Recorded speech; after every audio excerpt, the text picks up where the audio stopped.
Book 15. Now Minerva summons Telemachus from Lacedaemon. He meets with Theoclymenus at Pylos and brings him to Ithaca. On landing, he goes to the hut of Eumaeus.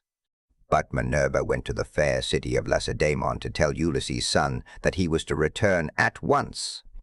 She found him and Pisistratus sleeping in the forecourt of Menelaus's house. Pisistratus was fast asleep, but Telemachus could get no rest all night for thinking of his unhappy father. So Minerva went close up to him and said, "Telemachus, you should not remain so far away from home any longer, nor leave your property with such dangerous people in your house. They will eat up everything you have among them, and you will have been on a fool's errand. Ask Menelaus to send you home at once if you wish to find your excellent mother still there when you get back. Her father and brothers are already urging her to marry Eurymachus, who has given her more than any of the others and has been greatly increasing his wedding presents. I hope nothing valuable may have been taken from the house in spite of you, but you know what women are. They always want to do the best they can for the man who marries them, and never give another thought to the children of their first husband, nor to their father either when he is dead and done with.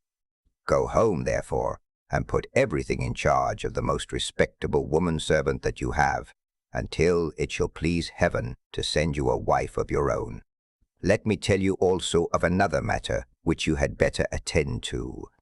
The chief men among the suitors are lying in wait for you in the strait between Ithaca and Samos, and they mean to kill you before you can reach home. I do not much think they will succeed. It is more likely that some of those who are now eating up your property will find a grave themselves. Sail night and day, and keep your ship well away from the islands. The God who watches over you and protects you will send you a fair wind. As soon as you get to Ithaca, send your ship and men on to the town, but yourself go straight to the swineherd, who has charge of your pigs. He is well disposed toward you. Stay with him, therefore, for the night, and then send him to Penelope to tell her that you have got back safe from Pylos." Then she went back to Olympus. But Telemachus stirred Pisistratus with his heel to rouse him and said, "Wake up, Pisistratus, and yoke the horses to the chariot, for we must set off home." But Pisistratus said, "No matter what hurry we are in, we cannot drive in the dark. It will be morning soon. Wait till Menelaus has brought his presents and put them in the chariot for us. And let him say goodbye to us in the usual way. So long as he lives, a guest should never forget a host who has shown him kindness." As he spoke, day began to break, and Menelaus, who had already risen, leaving Helen in bed, came towards them. When Telemachus saw him, he put on his shirt as fast as he could, threw a great cloak over his shoulders, and went out to meet him. "Menelaus," said he, "let me go back now to my own country, for I want to get home." And Menelaus answered, "Telemachus, if you insist on going, I will not detain you. I do not like to see a host either too fond of his guest or too rude to him. Moderation is best in all things, and not letting a man go when he wants to do so is as bad as telling him to go if he would like to stay. One should treat a guest well as long as he is in the house and speed him when he wants to leave it. Wait then, till I can get your beautiful presents into your chariot, and till you have yourself seen them. I will tell the women to prepare a sufficient dinner for you of what there may be in the house. It will be at once more proper and cheaper for you to get your dinner before setting out on such a long journey. If, moreover, you have a fancy for making a tour in Hellas or in the Peloponnese, I will yoke my horses and will conduct you myself through all our principal cities. No one will send us away empty-handed. Everyone will give us something, a bronze tripod, a couple of mules, or a gold cup." "Menelaus," replied Telemachus, "I want to go home at once, for when I came away I left my property without protection, and fear that while looking for my father I shall come to ruin myself, or find that something valuable has been stolen during my absence. When Menelaus heard this, he immediately told his wife and servants to prepare a sufficient dinner from what there might be in the house. At this moment, Eteoneus joined him, for he lived close by and had just got up. So Menelaus told him to light the fire and cook some meat, which he at once did. Then Menelaus went down into his fragrant storeroom, not alone, but Helen went too, with Megapenthes. When he reached the place where the treasures of his house were kept, he selected a double cup, and told his son Megapenthes to bring also a silver mixing bowl. Meanwhile, Helen went to the chest where she kept the lovely dresses which she had made with her own hands, and took out one that was largest and most beautifully enriched with embroidery.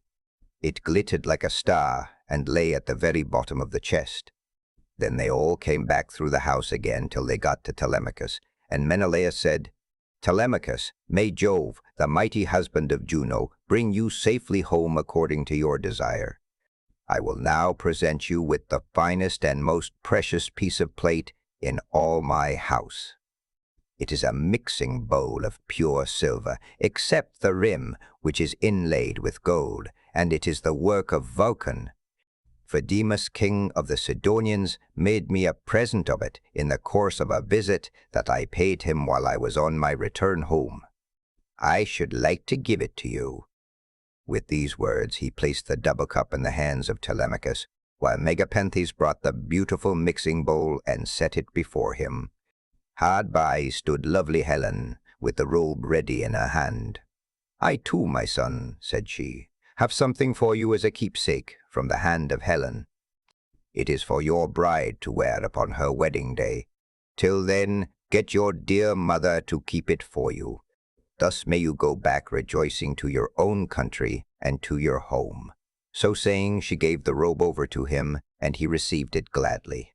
Then Pisistratus put the presents into the chariot, and admired them all as he did so.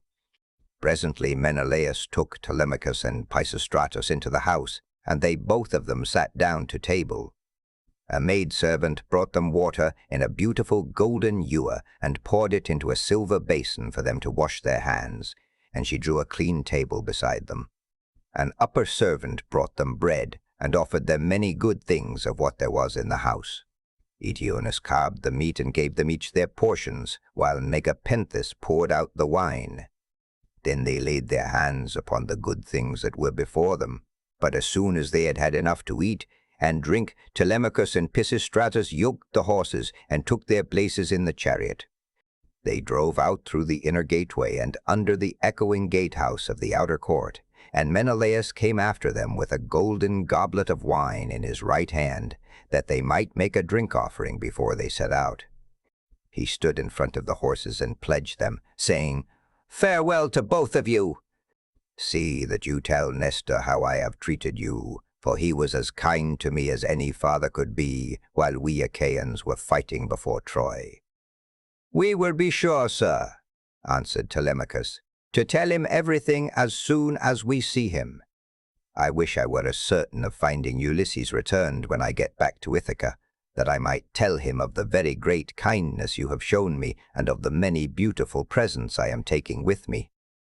As he was thus speaking, a bird flew on his right hand, an eagle with a great white goose in its talons which it had carried off from the farmyard, and all the men and women were running after it and shouting. It came quite close up to them, and flew away on their right hands in front of the horses. When they saw it, they were glad, and their hearts took comfort within them, whereon Pisistratus said, "Tell me, Menelaus, has heaven sent this omen for us or for you?"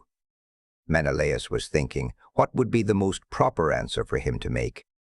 But Helen was too quick for him and said, "I will read this matter as heaven has put it in my heart, and as I doubt not that it will come to pass. The eagle came from the mountain where it was bred, and has its nest.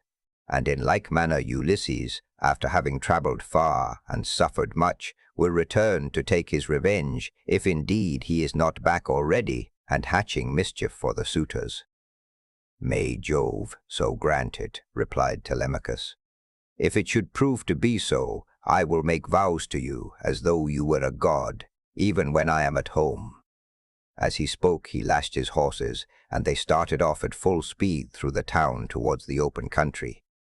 They swayed the yoke upon their necks, and travelled the whole day long till the sun set and darkness was over all the land. Then they reached Pherae, where Diocles lived, who was son of Autolycus, the son of Alpheus. There they passed the night and were treated hospitably. When the child of morning, rosy-fingered Dawn, appeared, they again yoked their horses in their places in the chariot. They drove out through the inner gateway and under the echoing gatehouse of the outer court. Then Pisistratus lashed his horses on, and they flew forward, nothing loath. Ere long they came to Pylos, and then Telemachus said, "Pisistratus, I hope you will promise to do what I am going to ask you. You know our fathers were old friends before us. Moreover, we are both of an age, and this journey has brought us together still more closely. Do not, therefore, take me past my ship, but leave me there, for if I go to your father's house, he will try to keep me in the warmth of his good will towards me, and I must go home at once." Pisistratus thought how he should do as he was asked, and in the end he deemed it best to turn his horses towards the ship, and put Menelaus's beautiful presents of gold and raiment in the stern of the vessel. Then he said, "Go on board at once, and tell your men to do so also before I can reach home to tell my father. I know how obstinate he is, and am sure he will not let you go. He will come down here to fetch you, and he will not go back without you. But he will be very angry." With this, he drove his goodly steeds back to the city of the Pylians, and soon reached his home. But Telemachus called the men together and gave his orders. "Now, my men," said he, "get everything in order on board the ship, and let us set out home." Thus did he speak, and they went on board even as he had said. But as Telemachus was thus busied, praying also and sacrificing to Minerva in the ship's stern, there came to him a man from a distant country, a seer who was flying from Argos because he had killed a man. He was descended from Melampus, who used to live in Pylos, the land of sheep. He was rich and owned a great house, but he was driven into exile by the great and powerful king Neleus. Neleus seized his goods and held them for a whole year, during which he was a close prisoner in the house of King Phylacus, and in much distress of mind, both on account of the daughter of Neleus, and because he was haunted by a great sorrow that dread Erinnys had laid upon him. In the end, however, he escaped with his life, drove the cattle from Phylus to Pylos, avenged the wrong that had been done him, and gave the daughter of Neleus to his brother. Then he left the country and went to Argos, where it was ordained that he should reign over much people. There he married, established himself, and had two famous sons, Antiphates and Mantius. Antiphates became father of Oicleus, and Oicleus of Amphiaraus, who was dearly loved both by Jove and by Apollo, but he did not live to old age, for he was killed in Thebes by reason of a woman's gifts. His sons were Alcmaeon and Amphilochus. Mantius, the other son of Melampus, was father to Polyphides and Clytus. Aurora, throned in gold, carried off Clytus for his beauty's sake, that he might dwell among the immortals. But Apollo made Polyphides the greatest seer in the whole world, now that Amphiaraus was dead. He quarreled with his father, and went to live in Hyperesia, where he remained and prophesied for all men. His son, Theoclymenus, it was who now came up to Telemachus, as he was making drink offerings and praying in his ship. "Friend," said he, "now that I find you sacrificing in this place, I beseech you by your sacrifices themselves, and by the God to whom you make them, I pray you also by your own head, and by those of your followers, tell me the truth, and nothing but the truth. Who and whence are you? Tell me also of your town and parents." Telemachus said, "I will answer you quite truly. I am from Ithaca, and my father is Ulysses, as surely as that he ever lived. But he has come to some miserable end. Therefore I have taken this ship and got my crew together to see if I can hear any news of him, for he has been away a long time." "I too," answered Theoclymenus, "am an exile, for I have killed a man of my own race. He has many brothers and kinsmen in Argos, and they have great power among the Argives. I am flying to escape death at their hands, and am thus doomed to be a wanderer on the face of the earth. I am your suppliant. Take me, therefore, on board your ship, that they may not kill me, for I know they are in pursuit." "I will not refuse you," replied Telemachus, "if you wish to join us. Come, therefore, and in Ithaca we will treat you hospitably according to what we have." On this he received Theoclymenus' spear and laid it down on the deck of the ship. He went on board and sat in the stern, bidding Theoclymenus sit beside him. Then the men let go the hawsers. Telemachus told them to catch hold of the ropes, and they made all haste to do so. They set the mast in its socket in the cross plank, raised it, and made it fast with the forestays, and they hoisted their white sails with sheets of twisted ox-hide. Minerva sent them a fair wind that blew fresh and strong, to take the ship on her course as fast as possible. Thus then they passed by Cruni and Chalcis. Presently the sun set, and darkness was over all the land. The vessel made a quick passage to Phyae, and thence on to Elis, where the Epeans rule. Telemachus then headed her for the flying islands, wondering within himself whether he should escape death or should be taken prisoner. Meanwhile Ulysses and the swineherd were eating their supper in the hut, and the men supped with them. As soon as they had had to eat and drink, Ulysses began trying to prove the swineherd and see whether he would continue to treat him kindly and ask him to stay on at the station or pack him off to the city. So he said, "Eumaeus, and all of you, tomorrow I want to go away and begin begging about the town, so as to be no more trouble to you or to your men. Give me your advice, therefore, and let me have a good guide to go with me and show me the way. I will go the round of the city begging as I needs must, to see if anyone will give me a drink and a piece of bread. I should like also to go to the house of Ulysses and bring news of her husband to Queen Penelope. I could then go about among the suitors and see if out of all their abundance they will give me a dinner. I should soon make them an excellent servant in all sorts of ways. Listen and believe when I tell you that by the blessing of Mercury, who gives grace and good name to the works of all men, there is no one living who would make a more handy servant than I should, to put fresh wood on the fire, chop fuel, carve, cook, pour out wine, and do all those services that poor men have to do for their betters." "Heaven help me," he exclaimed, "whatever can have put such a notion as that into your head? If you go near the suitors, you will be undone to a certainty, for their pride and insolence reach the very heavens.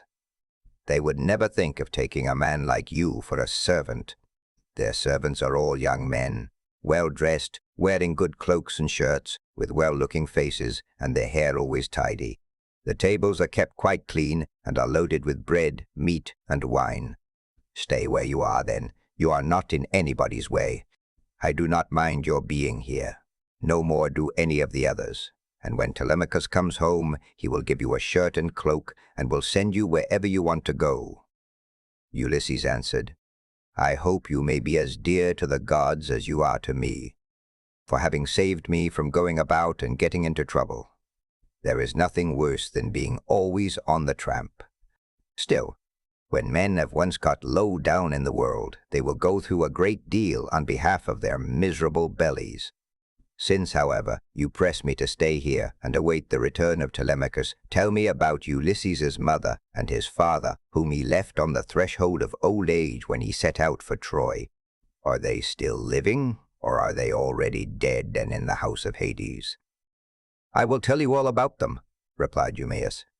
"Laertes is still living and prays heaven to let him depart peacefully in his own house, for he is terribly distressed about the absence of his son, and also about the death of his wife, which grieved him greatly and aged him more than anything else did. She came to an unhappy end through sorrow for her son. May no friend or neighbor who has dealt kindly by me come to such an end as she did. As long as she was still living, though she was always grieving, I used to like seeing her and asking her how she did, for she brought me up along with her daughter Titimane, the youngest of her children. We were boy and girl together, and she made little difference between us. When, however, we both grew up, they sent Titimane to Same, and received a splendid dowry for her. As for me, my mistress gave me a good shirt and cloak with a pair of sandals for my feet, and sent me off into the country, but she was just as fond of me as ever. This is all over now. Still, it has pleased heaven to prosper my work in the situation which I now hold. I have enough to eat and drink, and can find something for any respectable stranger who comes here. But there is no getting a kind word or deed out of my mistress, for the house has fallen into the hands of wicked people. Servants want sometimes to see their mistress and have a talk with her. They like to have something to eat and drink at the house, and something too to take back with them into the country. This is what will keep servants in a good humor, Ulysses answered. Then you must have been a very little fellow, Eumaeus, when you were taken so far away from your home and parents. Tell me, and tell me too, was the city in which your father and mother lived sacked and pillaged, or did some enemies carry you off when you were alone tending sheep or cattle, ship you off here, and sell you for whatever your master gave them? Stranger, replied Eumaeus, as regards your question, sit still, make yourself comfortable, drink your wine, and listen to me. The nights are now at their longest. There is plenty of time both for sleeping and sitting up talking together. You ought not to go to bed till bedtime. Too much sleep is as bad as too little. If any one of the others wishes to go to bed, let him leave us and do so. He can then take my master's pigs out when he has done breakfast in the morning. We too will sit here eating and drinking in the hut, and telling one another stories about our misfortunes. For when a man has suffered much and been buffeted about in the world, he takes pleasure in recalling the memory of sorrows that have long gone by. As regards your question, then, my tale is as follows. You may have heard of an island called Syra that lies over above Ortygia, where the land begins to turn round and look in another direction. It is not very thickly peopled, but the soil is good, with much pasture fit for cattle and sheep, and it abounds with wine and wheat. Death never comes there, nor are the people plagued by any sickness, but when they grow old, Apollo comes with Diana and kills them with his painless shafts. It contains 2 communities, and the whole country is divided between these 2. My father, Theseus, son of Ormenus, a man comparable to the gods, reigned over both. Now to this place there came some cunning traders from Phoenicia, for the Phoenicians are great mariners, in a ship which they had freighted with gewgaws of all kinds. There happened to be a Phoenician woman in my father's house, very tall and comely, and an excellent servant. These scoundrels got hold of her one day when she was washing near their ship, seduced her, and cajoled her in ways that no woman can resist, no matter how good she may be by nature. The man who had seduced her asked her who she was and where she came from, and on this she told him her father's name. I come from Sidon, said she, and am daughter to Arybas, a man rolling in wealth.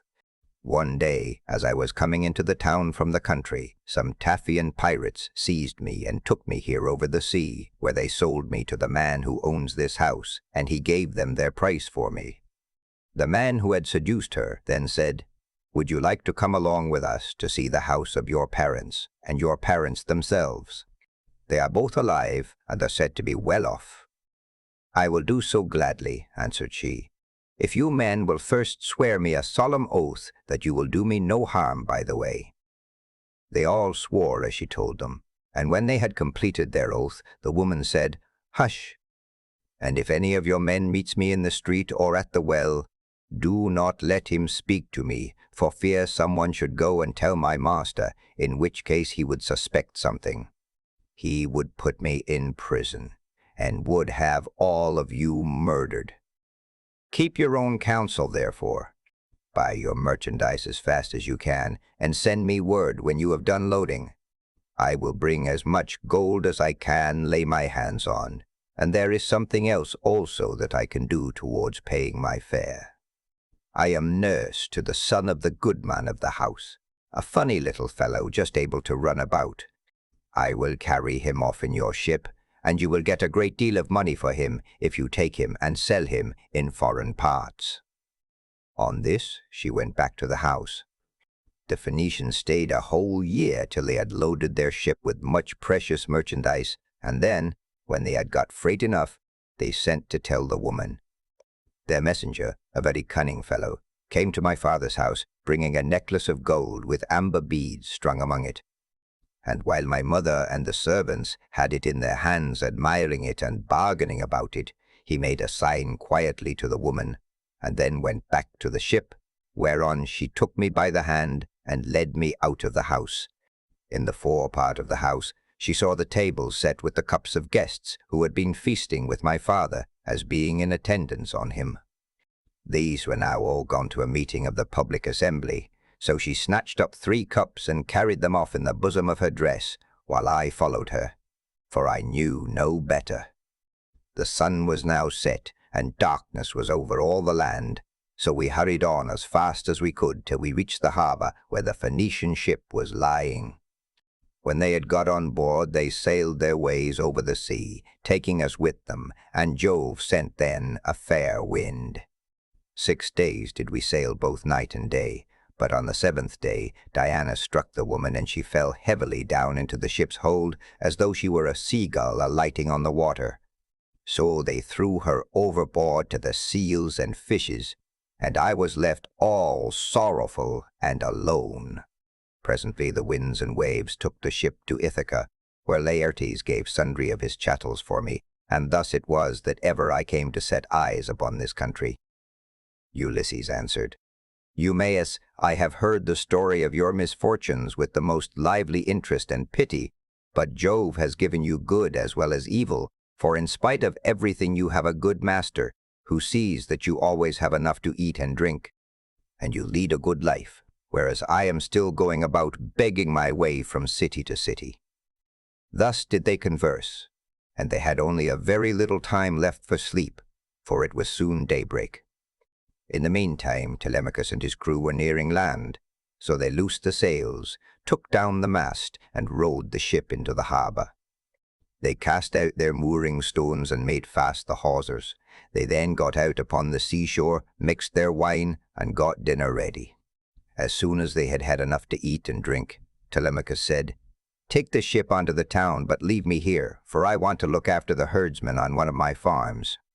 In the evening, when I have seen all I want, I will come down to the city, and tomorrow morning, in return for your trouble, I will give you all a good dinner with meat and wine."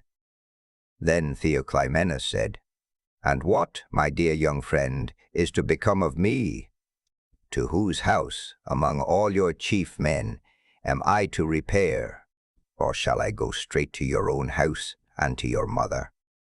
"At any other time," replied Telemachus, "I should have bidden you go to my own house, for you would find no want of hospitality. At the present moment, however, you would not be comfortable there, for I shall be away, and my mother will not see you. She does not often show herself, even to the suitors, but sits at her loom, weaving in an upper chamber, out of their way. But I can tell you a man whose house you can go to, I mean Eurymachus, the son of Polybus, who is held in the highest estimation by everyone in Ithaca. He is much the best man and the most persistent wooer of all those who are paying court to my mother and trying to take Ulysses's place. Jove, however, in heaven alone knows whether or no they will come to a bad end before the marriage takes place." As he was speaking, a bird flew by upon his right hand, a hawk, Apollo's messenger. It held a dove in its talons, and the feathers, as it tore them off, fell to the ground midway between Telemachus and the ship. On this Theoclymenus called him apart and caught him by the hand. "Telemachus," said he, "that bird did not fly on your right hand without having been sent there by some god. As soon as I saw it, I knew it was an omen. It means that you will remain powerful, and that there will be no house in Ithaca more royal than your own." "I wish it may prove so," answered Telemachus. "If it does, I will show you so much goodwill and give you so many presents that all who meet you will congratulate you." Then he said to his friend Piraeus, "Piraeus, son of Critias, you have throughout shown yourself the most willing to serve me of all those who have accompanied me to Pylos. I wish you would take this stranger to your own house and entertain him hospitably till I can come for him."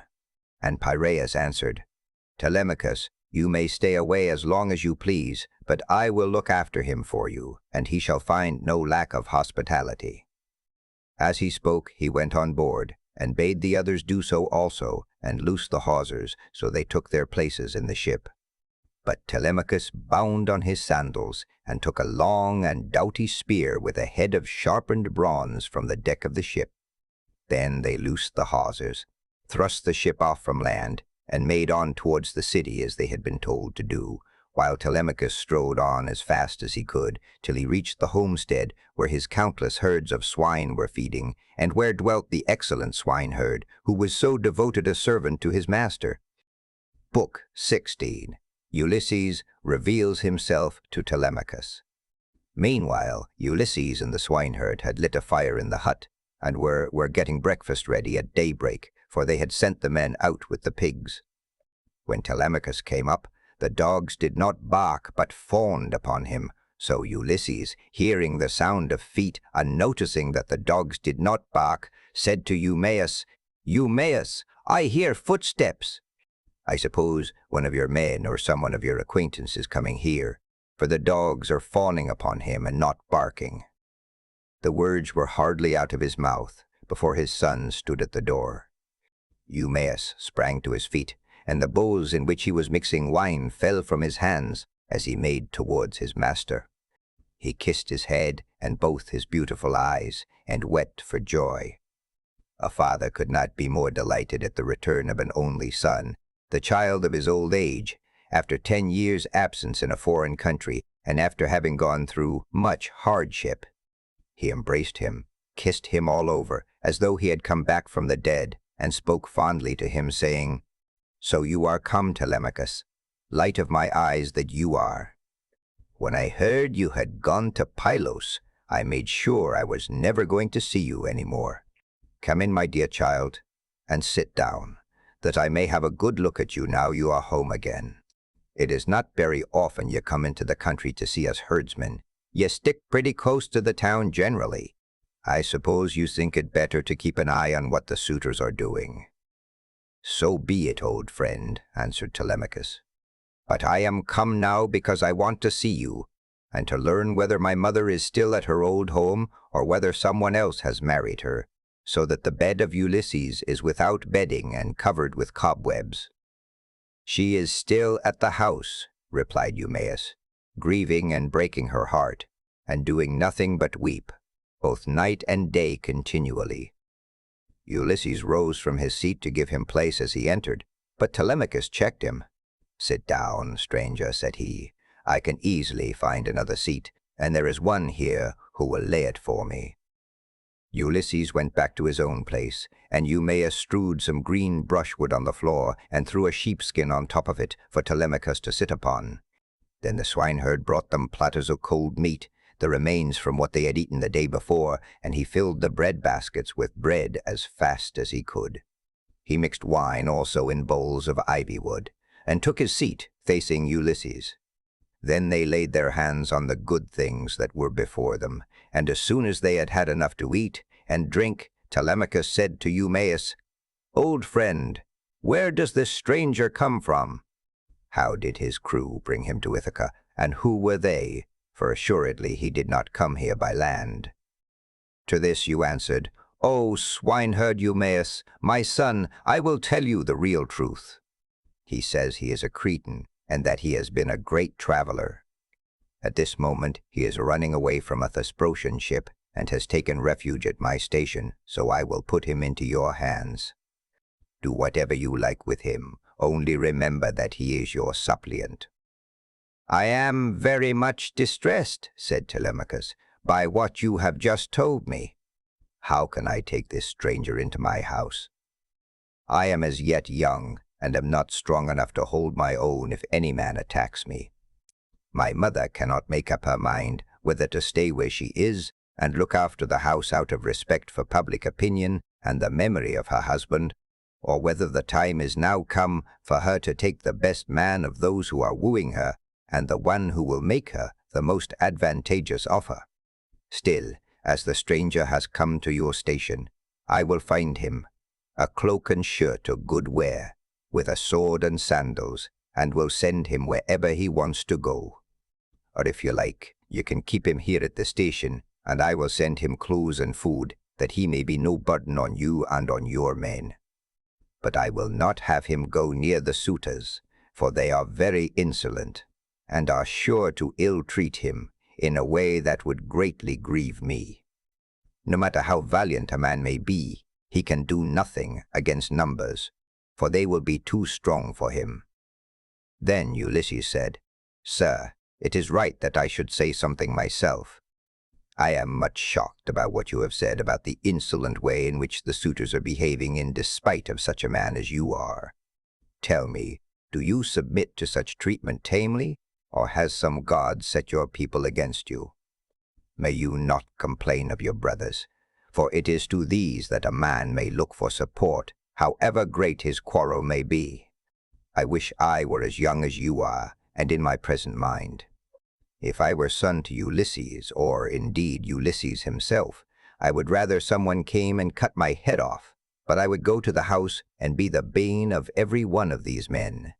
If they were too many for me, I being single-handed, I would rather die fighting in my own house than see such disgraceful sights day after day, strangers grossly maltreated, and men dragging the women servants about the house in an unseemly way, wine drawn recklessly, and bread wasted all to no purpose for an end that shall never be accomplished.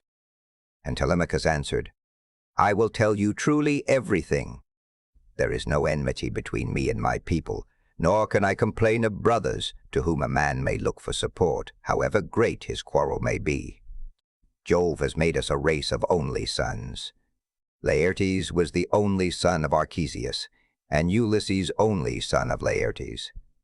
I am myself the only son of Ulysses, who left me behind him when he went away, so that I have never been of any use to him. Hence it comes that my house is in the hands of numberless marauders.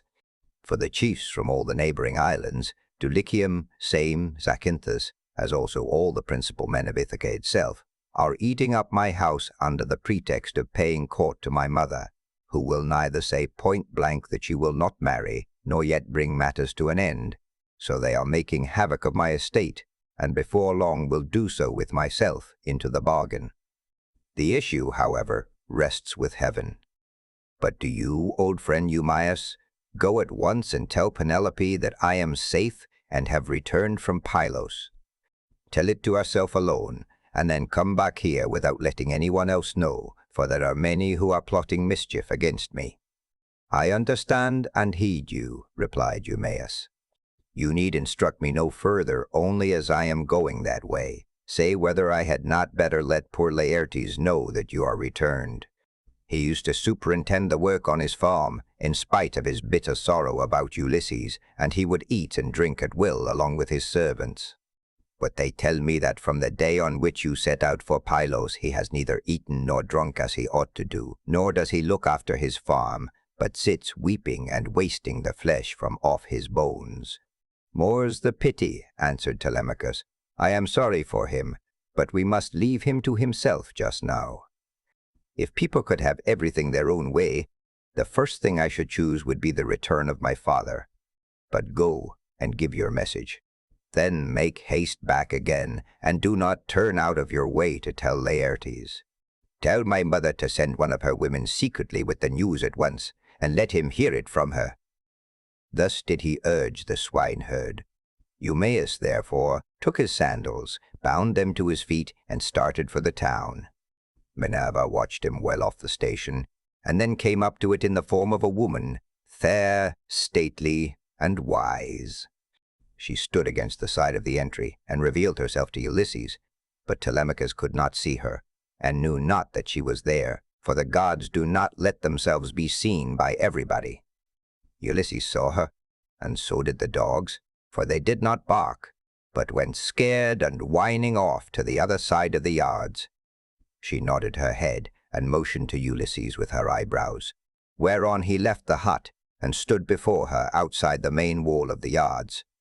Then she said to him, "Ulysses, noble son of Laertes, it is now time for you to tell your son, do not keep him in the dark any longer, but lay your plans for the destruction of the suitors, and then make for the town. I will not be long in joining you, for I too am eager for the fray." As she spoke, she touched him with her golden wand. First she threw a fair, clean shirt and cloak about his shoulders. Then she made him younger and of more imposing presence. She gave him back his color, filled out his cheeks, and let his beard become dark again. Then she went away, and Ulysses came back inside the hut. His son was astounded when he saw him, and turned his eyes away for fear he might be looking upon a god. "Stranger," said he, "how suddenly you have changed from what you were a moment or two ago. You are dressed differently, and your color is not the same. Are you some one or other of the gods that live in heaven?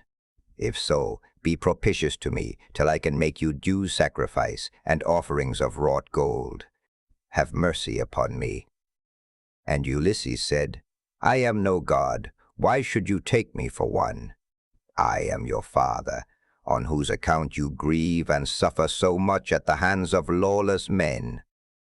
As he spoke, he kissed his son, and a tear fell from his cheek onto the ground, for he had restrained all tears till now. But Telemachus could not yet believe that it was his father, and said, "You are not my father, but some god is flattering me with vain hopes that I may grieve the more hereafter. No mortal man could of himself contrive to do as you have been doing, and make yourself old and young at a moment's notice, unless a god were with him. A second ago you were old and all in rags, and now you are like some god come down from heaven." Ulysses answered, "Telemachus, you ought not to be so immeasurably astonished at my being really here. There is no other Ulysses who will come hereafter. Such as I am, it is I, who after long wandering and much hardship have got home in the 20th year to my own country. What you wonder at is the work of the redoubtable goddess Minerva, who does with me whatever she will, for she can do what she pleases. At one moment she makes me like a beggar, and the next I am a young man with good clothes on my back. It is an easy matter for the gods who live in heaven to make any man look either rich or poor." As he spoke, he sat down, and Telemachus threw his arms about his father and wept. They were both so much moved that they cried aloud like eagles or vultures with crooked talons that have been robbed of their half-fledged young by peasants. Thus piteously did they weep, and the sun would have gone down upon their mourning if Telemachus had not suddenly said, "In what ship, my dear father, did your crew bring you to Ithaca? Of what nation did they declare themselves to be? For you cannot have come by land." "I will tell you the truth, my son," replied Ulysses. "It was the Phaeacians who brought me here. They are great sailors, and are in the habit of giving escorts to anyone who reaches their coasts. They took me over the sea while I was fast asleep, and landed me in Ithaca, after giving me many presents in bronze, gold, and raiment. These things, by heaven's mercy, are lying concealed in a cave, and I am now come here on the suggestion of Minerva, that we may consult about killing our enemies. First, therefore, give me a list of the suitors, with their number, that I may learn who and how many they are. I can then turn the matter over in my mind, and see whether we too can fight the whole body of them ourselves, or whether we must find others to help us." To this Telemachus answered, "Father, I have always heard of your renown both in the field and in council, but the task you talk of is a very great one. I am awed at the mere thought of it. 2 men cannot stand against many and brave ones. There are not 10 suitors only, nor twice 10, but 10 many times over. You shall learn their number at once. There are 52 chosen youths from Dulichium, and they have 6 servants. From Same there are 24. 20 young Achaeans from Zacynthus, and 12 from Ithaca itself, all of them well born. They have with them a servant Medon, a bard, and 2 men who can carve a table. If we face such numbers as this, you may have bitter cause to rue your coming and your revenge. See whether you cannot think of someone who would be willing to come and help us." "Listen to me," replied Ulysses, "and think whether Minerva and her father Jove may seem sufficient, or whether I am to try and find someone else as well." "Those whom you have named," answered Telemachus, "are a couple of good allies, for though they dwell high up among the clouds, they have power over both gods and men. These two," continued Ulysses, "will not keep long out of the fray, when the suitors and we join fight in my house. Now, therefore, return home early tomorrow morning, and go about among the suitors as before. Later on the swineherd will bring me to the city, disguised as a miserable old beggar. If you see them ill-treating me, steel your heart against my sufferings. Even though they drag me feet foremost out of the house, or throw things at me, look on and do nothing beyond gently trying to make them behave more reasonably. But they will not listen to you, for the day of their reckoning is at hand. Furthermore I say, and lay my saying to your heart, when Minerva shall put it in my mind, I will nod my head to you, and on seeing me do this, you must collect all the armor that is in the house and hide it in the strong storeroom. Make some excuse when the suitors ask you why you are removing it. Say that you have taken it to be out of the way of the smoke, inasmuch as it is no longer what it was when Ulysses went away, but has become soiled and begrimed with soot. Add to this, more particularly, that you are afraid Jove may set them on to quarrel over their wine, and that they may do each other some harm which may disgrace both banquet and wooing, for the sight of arms sometimes tempts people to use them.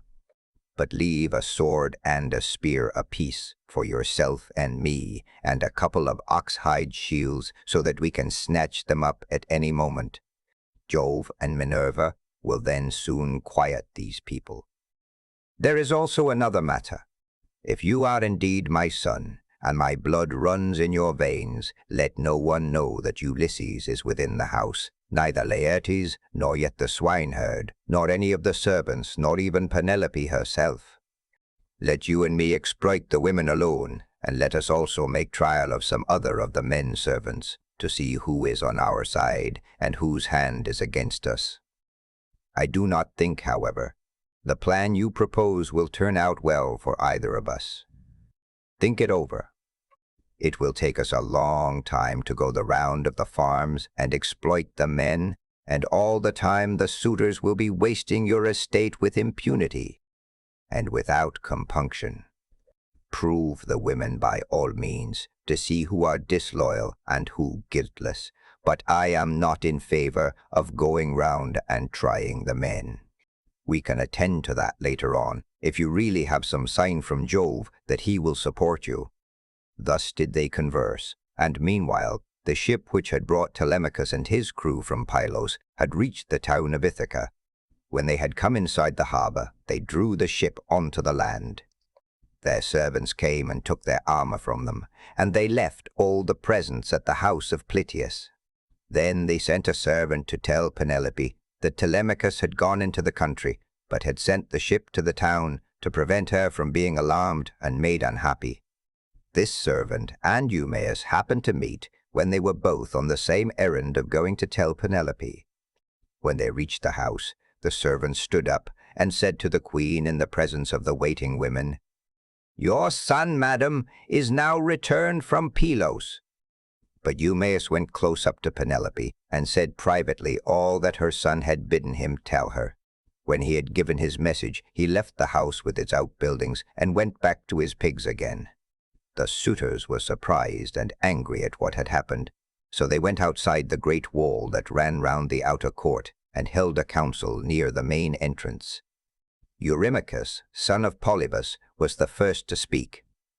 My friends, said he, this voyage of Telemachus's is a very serious matter. We had made sure that it would come to nothing. Now, however, let us draw a ship into the water and get a crew together to send after the others and tell them to come back as fast as they can. He had hardly done speaking when Amphinomus turned in his place and saw the ship inside the harbor, with the crew lowering her sails and putting by their oars. So he laughed and said to the others, "We need not send them any message, for they are here." Some god must have told them, or else they saw the ship go by and could not overtake her. On this they rose and went to the waterside. The crew then drew the ship on shore. Their servants took their armor from them, and they went up in a body to the place of assembly, but they would not let anyone old or young sit along with them, and Antinous, son of Eupeithes, spoke first. "Good heavens," said he, "see how the gods have saved this man from destruction." We kept a succession of scouts upon the headlands all day long, and when the sun was down, we never went on shore to sleep, but waited in the ship all night till morning in the hope of capturing and killing him. But some god has conveyed him home in spite of us. Let us consider how we can make an end of him. He must not escape us. Our affair is never likely to come off while he is alive, for he is very shrewd, and public feeling is by no means all on our side. We must make haste before he can call the Achaeans in assembly. He will lose no time in doing so, for he will be furious with us, and will tell all the world how we plotted to kill him, but failed to take him. The people will not like this when they come to know of it. We must see that they do us no hurt, nor drive us from our own country into exile. Let us try and lay hold of him either on his farm away from the town, or on the road hither. Then we can divide up his property amongst us, and let his mother and the man who marries her have the house. If this does not please you, and you wish Telemachus to live on and hold his father's property, then we must not gather here and eat up his goods in this way, but must make our offers to Penelope, each from his own house, and she can marry the man who will give the most for her, and whose lot it is to win her." They all held their peace until Amphinomus rose to speak. He was the son of Nisus, who was son to King Aretius, and he was foremost among all the suitors from the wheat-growing and well-grassed island of Dulichium. His conversation, moreover, was more agreeable to Penelope than that of any of the other suitors, for he was a man of good natural disposition. "My friends," said he, speaking to them plainly and in all honesty, "I am not in favor of killing Telemachus. It is a heinous thing to kill one who is of noble blood. Let us first take counsel of the gods, and if the oracles of Jove advise it, I will both help to kill him myself, and will urge everyone else to do so. But if they dissuade us, I would have you hold your hands." Thus did he speak, and his words pleased them well. So they rose forthwith and went to the house of Ulysses, where they took their accustomed seats. Then Penelope resolved that she would show herself to the suitors. She knew of the plot against Telemachus, for the servant Medon had overheard their counsels and had told her. She went down, therefore, to the court attended by her maidens. And when she reached the suitors, she stood by one of the bearing posts supporting the roof of the cloister, holding a veil before her face, and rebuked Antinous, saying, "Antinous, insolent and wicked schemer, they say you are the best speaker and counselor of any man your own age in Ithaca, but you are nothing of the kind. Madman, why should you try to compass the death of Telemachus, and take no heed of suppliants, whose witness is Jove himself? It is not right for you to plot thus against one another. Do you not remember how your father fled to this house in fear of the people, who were enraged against him for having gone with some Taphian pirates and plundered the Thesprotians who were at peace with us? They wanted to tear him in pieces and eat up everything he had, but Ulysses stayed their hands, although they were infuriated, and now you devour his property without paying for it, and break my heart by wooing his wife and trying to kill his son. Leave off doing so, and stop the others also." To this Eurymachus, son of Polybus, answered, "Take heart, Queen Penelope, daughter of Icarius, and do not trouble yourself about these matters. The man is not yet born, nor never will be. Who shall lay hands upon your son Telemachus, while I yet live to look upon the face of the earth? I say, and it shall surely be, that my spear shall be reddened with his blood. For many a time has Ulysses taken me on his knees, held wine up to my lips to drink, and put pieces of meat into my hands. Therefore Telemachus is much the dearest friend I have, and has nothing to fear from the hands of us suitors. Of course, if death comes to him from the gods, he cannot escape it." He said this to quiet her, but in reality he was plotting against Telemachus. Then Penelope went upstairs again and mourned her husband till Minerva shed sleep over her eyes. In the evening, Eumaeus got back to Ulysses and his son, who had just sacrificed a young pig of a year old and were helping one another to get supper ready. Minerva therefore came up to Ulysses, turned him into an old man with a stroke of her wand, and clad him in his old clothes again, for fear that the swineherd might recognize him and not keep the secret, but go and tell Penelope. Telemachus was the first to speak. "So you have got back, Eumaeus," said he. "What is the news of the town? Have the suitors returned, or are they still waiting over yonder to take me on my way home?" "I did not think of asking about that," replied Eumaeus. "When I was in the town, I thought I would give my message and come back as soon as I could. I met a man sent by those who had gone with you to Pylos, and he was the first to tell the news to your mother. But I can say what I saw with my own eyes. I had just got on to the crest of the hill of Mercury above the town, when I saw a ship coming into harbor with a number of men in her. They had many shields and spears, and I thought it was the suitors, but I cannot be sure." On hearing this, Telemachus smiled to his father, but so that Eumaeus could not see him. Then, when they had finished their work and the meal was ready, they ate it, and every man had his full share so that all were satisfied. As soon as they had had enough to eat and drink, they laid down to rest and enjoyed the boon of sleep.